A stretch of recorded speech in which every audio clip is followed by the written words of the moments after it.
What's up, YouTube? It's your boy Zidane. I'm back with another video today, guys. Today we are going to be looking at what possible problems that could possibly ruin the 2026 World Cup. As you guys know, the World Cup is in like what, 2 months now, 1 to 2 months, and there's a lot of problems that America, Canada, Mexico is facing right now.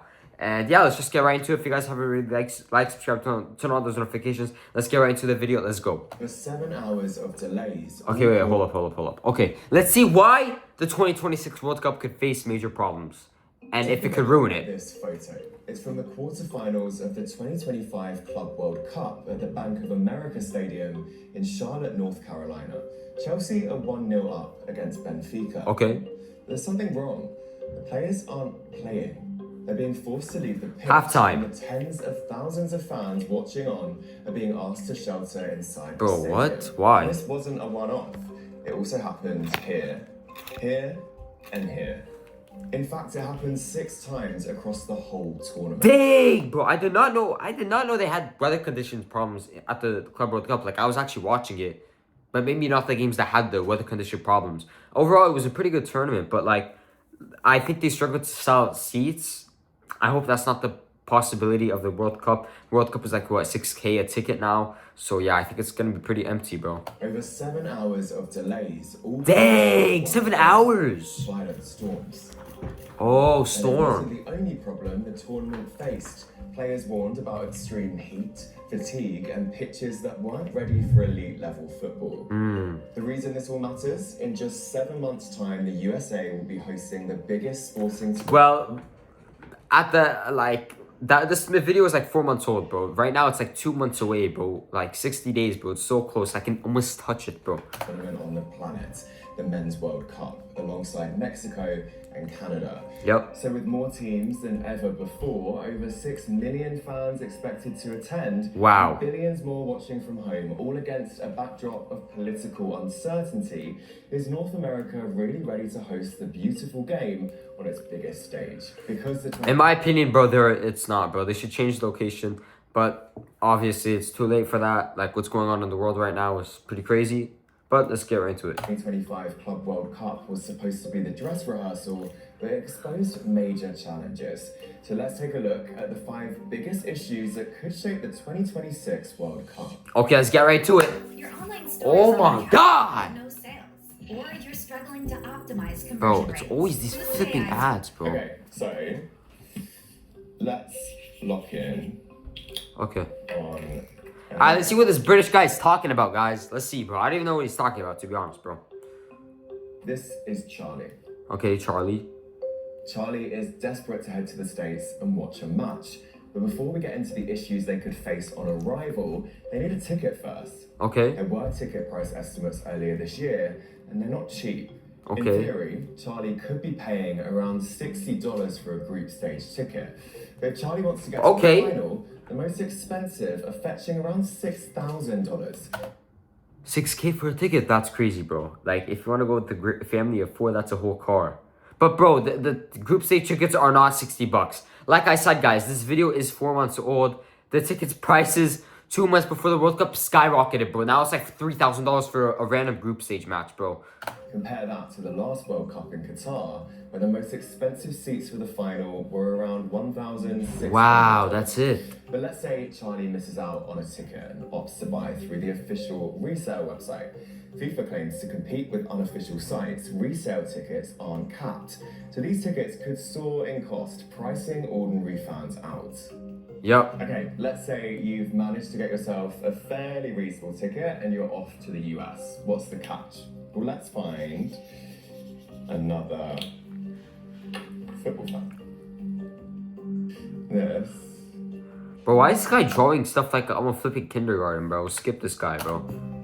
For a He's from hug. Iran. It's his dream to watch his country at the World Cup, but Trump's crackdown on immigration means Farhad most likely won't make it if it's in the United States. Iran is on a travel ban list. There's been crackdown after crackdown on immigration since Trump took power again, and a tightening of travel restrictions. FIFA has repeatedly promised that the world is welcome in America, in the United States. But without clear, forceful advocacy and action from FIFA, those words ring hollow. Okay. FIFA must use its influence to call on the US government to uphold human rights, end discriminatory travel bans, and stop immigration enforcement actions that target communities where matches will take place in particular. Okay. Earlier this year, Trump enforced a travel ban on 12 countries What? restricted travel. Okay, let's go through the list. Okay. Afghanistan, they're not in the World Cup. Myanmar, not in the World Cup. Chad, not in the World Cup. Congo are in the World Cup. Guinea are in the World Cup. Eritrea, not in the World Cup. Haiti is in the World Cup. Iran got banned from the World Cup, I think. Libya, not in the World Cup. Somalia, no. Sudan, no. Yemen, no. So, like, 3 out of the 12 countries he banned are in the World Cup. So, what's going to happen to the 3 countries that have fans that want to go support their country in the World Cup? You know what I'm saying? So, I think they resolved it.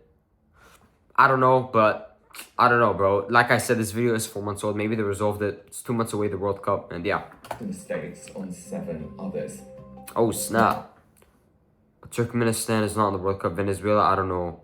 No, I don't think The so. Trump administration have announced a FIFA pass so that ticket holders can jump the line for visa interviews, but still, it's not certain. Your ticket is not a visa. It doesn't guarantee admission to the U.S. It guarantees you an expedited appointment. You're still going to go through the same vetting. We're going to do the same vetting as anybody else would get. The only difference here is we're moving them up in the queue.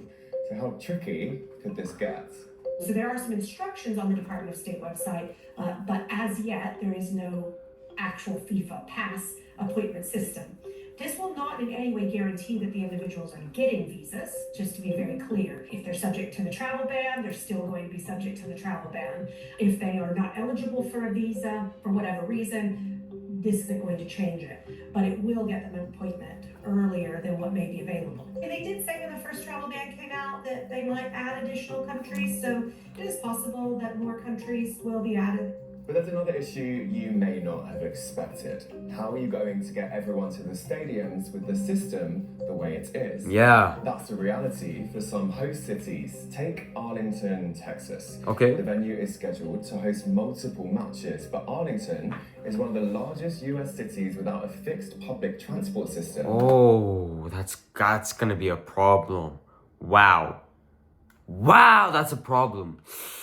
Dang, the traffic is gonna be crazy. Gotta leave like 4 hours before the match, I can't lie. With the concern being both fans and locals will be met with traffic and delays. And in Philadelphia, their transportation authority are facing major cuts, which could see almost a 45% cut in services and a 9 p.m. rail curfew. Philly is expected to host 6 matches. Overall, 6.5 million people are expected to attend the World Cup. Dang, that's a lot. Think about it, that's a lot of people, bro. Imagine 6.5 million people get $60 tickets. That's over 100. That's over like 100 200 million, bro. FIFA is gonna be banking, bro. Yeah, crazy. But tickets are not $60. They're like $4,000 each. So 4,000 times 6.5 million. Whoo! Infrastructure keep up. During the process of selecting host countries for the Men's World Cup, FIFA consider the infrastructure during the bidding process, but that hasn't stopped concern. On the whole, I think we're relatively prepared in some of the major cities. I give us sort of a, B- if you were to give it a... B-? Bro, you need a minimum A for your country to be ready for the World Cup 4 months out. You know what I'm saying? They better be at like an A++++. You know what I'm saying? If they're going to be charging $6,000 a ticket, they should be right now 2 months before the World Cup A+++++. Bro, don't give me no B-, bro. Come on. Great. I think there are definitely going to be some hiccups for sure, and people disappointed by the transportation systems. And frankly, it's just... Yeah, bro, transportation systems are going to be wild. Like, bro, imagine if you have 2 tickets. One to, like, let's say, a very good match, Brazil-Morocco, right? You spent, like, $8,000 on it. But you're in Mexico because the day before you watched another World Cup match. Now you have to travel from Mexico all the way to Canada to watch, for example, Morocco versus Brazil. That's like, what? 9-hour flight? Dang, and how are the players gonna feel? Like, imagine having a game in Canada, have to travel to United States, then Mexico, then back to Canada, then back to Mexico. That's crazy, but I think they got that resolved, bro. They should, I hope. It's due to decades of underinvestment in our public transport. And what about if the host cities in the US change entirely? It's still possible. There's a political twist that could disrupt these matches completely. And it leads us back to Trump. Although FIFA are responsible for selecting the host cities, the president has threatened to move some of the matches, citing specifically cities run by Democrats. Any city we think is going to be even a little bit dangerous for the World Cup or for the Olympics, you know, where they have Olympic overthrow, right? But for the World Cup in particular, because they're playing in so many cities, we won't allow it to go. We'll move it around a little bit. Trump claims he fears cities like Seattle and San Francisco are dangerous and wants to ensure safety, but with just months to go before the games kick off, that would be a logistical nightmare. And finally, there's one problem we really can't predict. Remember those matches we told you about earlier? Well, there's a very real possibility that could happen again. A report earlier this year found that 14 of the 16 World Cup stadiums planned to be used next year exceed what was described as safe play thresholds for at least 3 major climate hazards. What? 14 out of, bro, that's only 2 stadiums that are safe to play. What is gonna happen? 14 out of 16 World Cup? Oh no, my fault. 14 out of 16 is safe to play. While 3 major climate hazards, okay, my fault. But that's still bad, bro. I can't lie. 3 stadiums that have climate hazards, bro. Ay, ay, ay. That includes extreme heat, unplayable rainfall, and flooding, bro. Imagine flipping Messi running down the wing and then the field starts flooding. That would be crazy, bro. Weather is a very real problem for players and fans, especially the heat. The last time a World Cup was hosted in the States was in 1994. It was one of the hottest World Cups on record. Wow. The temperatures during one match reached over 40 degrees. Wow! Where was that? Texas? Or California? Temperatures can lead to very real consequences on the pitch, with players suffering from heat exhaustion as a result and needing constant water breaks. Things will become clearer when kickoff times and locations are confirmed, as FIFA do factor in weather conditions to reduce the risk to players in these climates. Breaks are also considered during the first and second halves, where it's assessed it's needed. When we spoke to FIFA, they told us, FIFA can confirm ring-fenced allocations are being set aside for specific fan categories at a fixed price for the next ticket sales phase. Participating member associations will be allocated 8% of the tickets for each match in which they take part. FIFA resale fees are aligned with North American industry trends, and the revenue FIFA generates from the World Cup is reinvested to fuel the growth of the game. Okay. We are focused on ensuring fair access. Bro, I hope they do it as they said, bro, because like I said, bro, it's 4 months old and they made a lot of promises and a lot of promises are not kept so far, you know what I'm saying? So prospective fans.